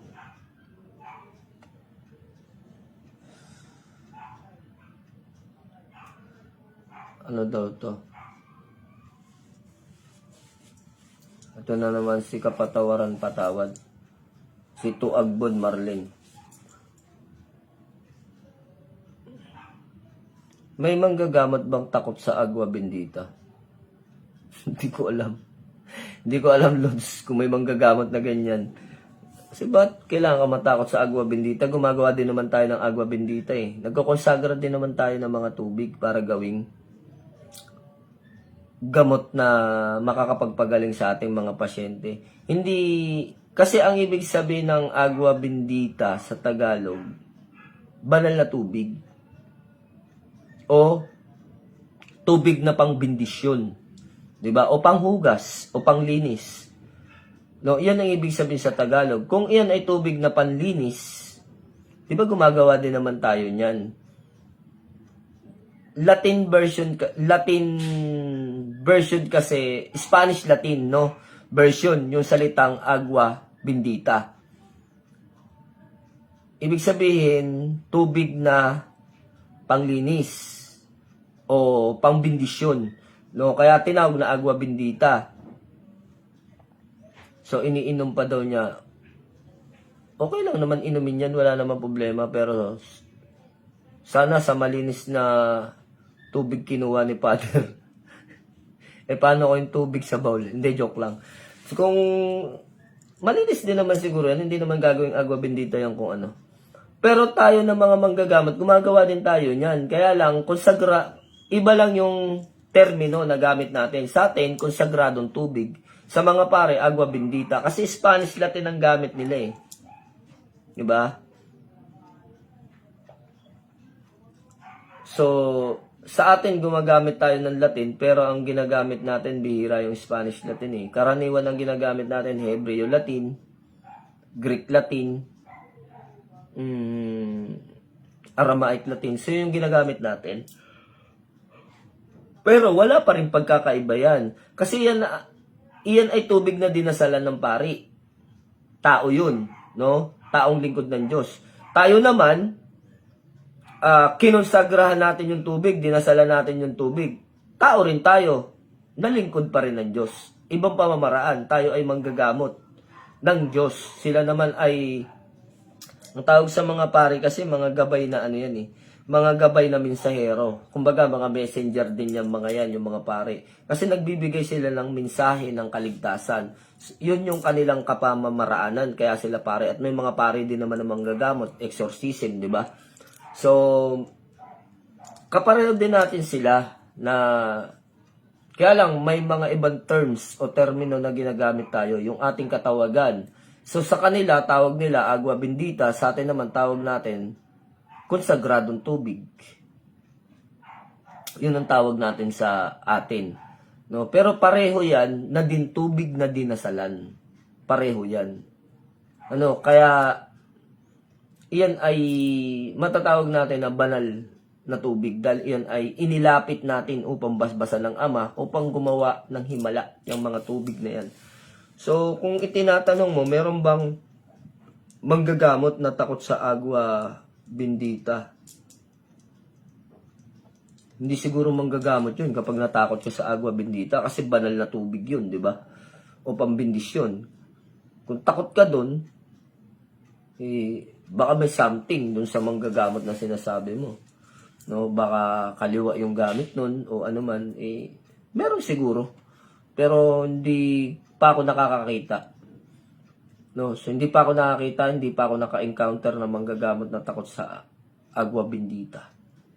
Hindi pa. Pero kung ikaw nakakita ka na, mag-isip ka na. Diba? Yan ay ayon sa iyong karunungan. Nakakahilo pero iba ang pakiramdam sa katawan. Magaan sa pakiramdam pagkatapos. So, dun sa agua bendita. Commander, may orasyon ka para sa taong bastos at nang aapi. Maraming orasyon yan, pero yung mga hinihingi niyong orasyon, hindi ko pwedeng ibigay ng agad-agaran yan. May pagkakataon yan. Kasi sa dami ng libro dito na paghahanapan natin yan. Speaking of orasyon, noong nakaraan, merong nambastos na faking account dun sa post ko. Na nagpo-post daw ako ng mga ganito, ng mga medalyon. Wala pa naman daw akong naipakitang testamento, no? Ni isang testamento, wala pa daw siya nakitang ipinakita ko. So, isa lang yung sasabihin ko sa inyo, papatulang kita ng kaunti, Brad. No, alam ko naman na hindi yun yung tunay na account mo. Yung tunay na account mo, itinatago mo yun kasi duwag ka. No, duwag ka na makilala. Isa lang yung sasabihin ko sa iyo, kung wala ka nakikitang testamento na ipinapakita ko, ibig sabihin, hindi mo ko lubos na kilala. No? Ibig sabihin, wala kang nakikita dahil ngayon ka pa lang sa spiritual. Yun lang ang masasabi ko. Baguhan ka pa lang sa spiritual. Kaya nga ang lakas ng loob mong mambara o mambastos dun sa post ko. At yung pambabastos mo, peking account pa yung gamit mo. At isa lang ang masasabi ko sa iyo. May patawa-tawa ka pa doon na wala nga akong maramdaman doon, nabisa doon sa mga gamit mo. Wala nga akong makita na kapangyarihan dyan sa mga gamit mo. Wala kang makikitang kapangyarihan doon. Kasi hindi naman po ako miyembro ng Dragon Ball.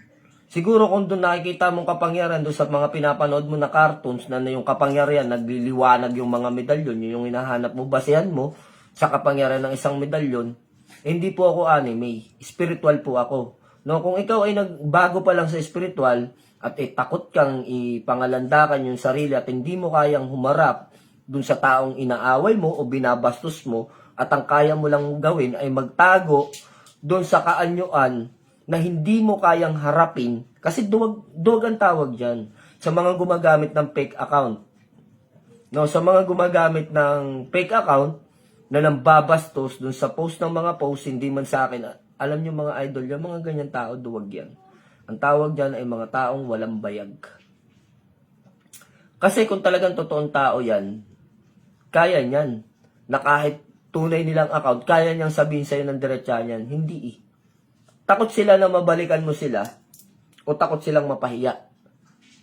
At ikaw naman na nambabastos sa akin, kung hinahanapan mo ko na wala kang makitang testamento sa akin, punta ka rito, pwede ko sa'yong ipalunok yung isang buong library kong libro. Kung testamento lang yung hinahanap mo, dahil hindi mo nga ako kilala at baguhan ka pa lang sa spiritual, hindi ka nakakasubaybay sa akin, yun yung magiging pananaw mo. Pero para patulang kita ng konti, punta ka rito, no, sa dami ng libro dito na halos library na, pwede kong ipalunok sa'yo, mamili ka ng libro. Gusto mo yung makapal-kapal dito, yung aklat ni Solomon. Yun, makapal-kapal yun. Mas may makapal pa dun, yung aklat ni Enoch. No? So yun lang ang masasabi ko sa'yo. Kung testamento lang ang hinahanap mo sa akin, eh, mapapaya ka dyan. Kasi hindi lang testamento ang hawak ko. Libro. No? Ang testamento, yung sinasabi mong testamento, yan yung mga page na tinanggal dun sa libro. Halimbawa, testamento ng Infinito di Diyos. Pag sinabing testamento ng Infinito di Diyos, siguro yung hawak mo testamento, Xerox. Andyan yung, pag sinabing testamento ng Infinito di Diyos, baka devotion lang yung hawak mo. Pero yung kapamamaraanan ng mga orasyon sa panggagamot, sa pag-aanting, ay wala sa'yo. Kaya hinahanapan mo ko ng testamento. Siguro yung mga hawak mo, marami kang testamento, baka marami kang nauto. Na na-xerox mo yung mga debosyon nila, na-xerox mo yung mga konting orasyon nila. No? Huwag mo kong hanapan ng testamento. Kasi unang-una, ang testamento, ibinibigay ko dun sa mga taong nangangailangan. Brother, hindi para ipagmayabang na marami akong testamento at magaling ako. Siguro kung marami kang testamento, magaling ka naman eh. Magaling ka manguto at manghingi ng mga testamento. Pero kung sinabi mo sa akin libro, mas bilib pa ako sa iyo. No, hinahanapan mo ako ng testamento, sabi mo, hindi ka tulad sa akin, marami kong testamento. Hindi ka tulad sa iyo dahil marami kang testamento. Paki ko. No, hanapin ko yung pakialam ko. Wait lang, tignan ko dito sa bulsa ko kung may pakialam ako. Wala akong makita, brad, pasensya ka na ha. No, at wala akong panahon makipagtalo sa katulad mo. Kasi unang-una, nagpapasikat ka lang. Sa haba ng comment mo, gusto mong mapansin ka ng mga followers ko. So, anong ginawa sa'yo doon? Pinagmumura ka. No? Para hindi magkasala yung mga followers ko, binura ko yung post mo. Kasi magkakasala lang yung mga followers ko sa'yo. Nakapagmura pa dahil sa'yo eh. Nagmukha ka lang tanga, nagmukha ka lang kawawa. Kung magpapapansin ka, baguhin mo yung estilo mo. Punta kang EDSA. Nakita mo yung tulay na dinadaanan ng mga sasakyan. Marami nang sumikat dun. May tumalon, no? May nagsisisigaw. Sa'yo naman ang gawin mo para sumikat ka. Total, gusto mo rin naman sumikat eh. Punta kang EDSA, akyat kang tulay, tapos maghubot-hubad ka. Magsasasayaw ka ron. Sisikat ka, brother. So kung dito sa akin, di ka sisikat. Aawayin ka rito sa mga pinaggagawa mo. So yun lang, no? Kung ang trip mo, magpasikat at makilala ka dahil marami kang testamento, anong pakialam ko sa testamento mo? Hindi mo naman dapat sinasabi yun na marami kang testamento eh. No? Hindi mo naman bagay na ikino-comment yun sa mga post ko. Tapos unang-una sasabihin mo, wala kang maramdaman na kapangyarihan dun sa mga medalyon na pinalilimusan ko. Bakit? Ano bang pakialam ko sa opinion mo? No? Sa lagay ba yung mga medalyon mo makapangyarihan? At may nararamdaman ka. So ngayon, kung yung tingin mo sa mga medalyon mo makapangyarihan, no? Ikaw na.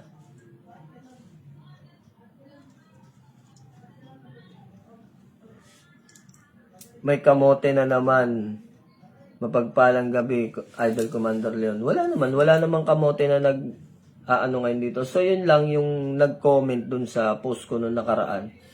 No, hindi binura ko na lang yung ano niya yung comment niya, ang haba-haba. Nagulat ako, nag-post ako ng limusan. Tapos biglang may magko-comment na gano'n, ang haba-haba. So ano ibig sabihin nun, nagpapakilala ka na magaling yung gamit mo? Subukan nga natin, isuot mo sa leeg mo at isusuot ko rin yung mga gamit ko, magbarilan tayo ng harapan. Hindi isasabit sa puno. 'Di ba total magaling yung gamit mo eh.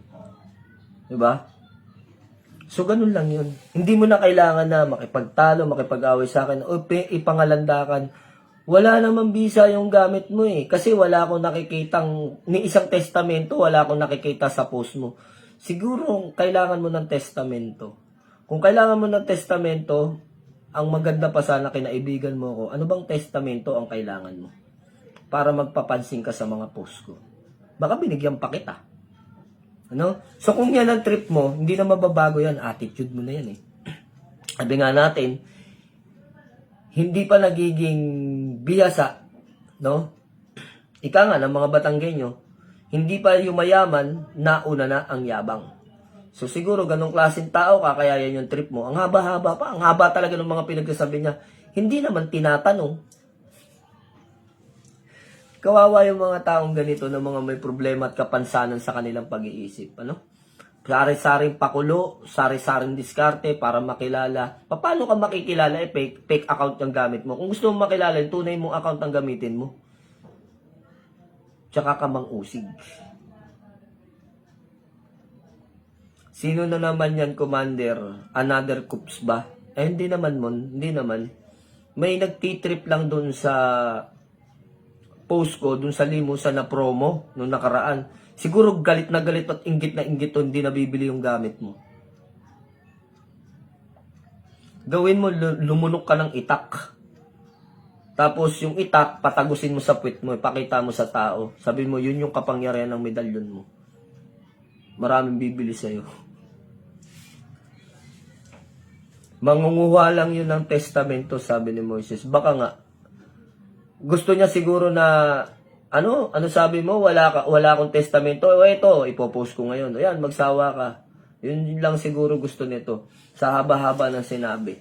No? So, yun, mapagpalang gabi sa inyong lahat, mga idol, at isang maligayang Pasko sa inyo. So, yun, magpapalit na naman yung panibagong taon. Sana maihanda ninyo inyong mga sarili sa mga darating na panibagong pagsubok at panibagong biyaya na darating sa inyong buhay. Ganun lang naman talaga. Kung may saya, may kalungkutan, no? Kung may kalungkutan, may saya. So, balanse ang lahat. Kung may paghihirap, may ginhawa. Kung may ginhawa, may paghihirap. Ganun lang talaga na ang nangyayari sa pag-ikot ng mundo. Hanggang sa pagtanda natin, kaakibat na yan. Kasama na yan, no? Yung tinatawag na hirap sa buhay. Kasi kung walang paghihirap, walang pagsisikap. Kaya kung ano man ang dumating sa atin sa bagong taon, at sa buong taon na yan, kung ano man ang dumating sa atin, huwag kayong mag-alala. Yan ay kalooban ng Diyos. Tanggapin lang natin at pagtibayan ng ating mga sarili, lalo na ang pag-spiritual. No, habang lumilipas ang panahon, dumadami yung mga taong nagtitiwala at naniniwala sa atin. Kaya tibayan natin ang ating pananampalataya. Maging sa inyo, sa mga kapatid natin sa spiritual, at sa mga follower natin, no? Laging nandito lang kami ng mga manggagamot at mga nasa spiritual upang gabayan kayo. Hindi man namin kayo matulungan sa mga pinansyal na pangangailangan ninyo as in spiritual advice. Nandito lang kami. Kung may mga problema kayo at karamdaman, pwede nyo kami lapitan. Sino man sa mga manggagamot na kakilala ninyo, nandyan lang yan sila. At nakagabay at laging naghihintay lamang sa inyo. At anda rin kayong tulungan sa inyong mga problema o mga suliranin o mga karamdaman. Nandyan lang yung mga sino man sa mga manggagamot na kakilala nyo, lumapit lang kayo dyan. At higit sa lahat, bago tayo lumapit sa mga ganyan, sa mga katulad namin sa spiritual, manalangin muna kayo sa amang katastasan para ituro sa inyo kung sino yung mga totoong tao na dapat ninyong lapitan. Sana kayo ay lumapit dun sa mga manggagamot, hindi dun sa mga manggagamit. So, yun lang, isang mapagpalang gabi at mag-iingat kayo palagi. Merry Christmas po sa inyong lahat. At nawa ay pagkalooban tayo ng maraming biyaya at araw-araw na kaligtasan ng amang kaitaas-taasan. So, yun, mapagpalang gabi. Maraming salamat sa laging pag-aabang. God bless you more, mga idol.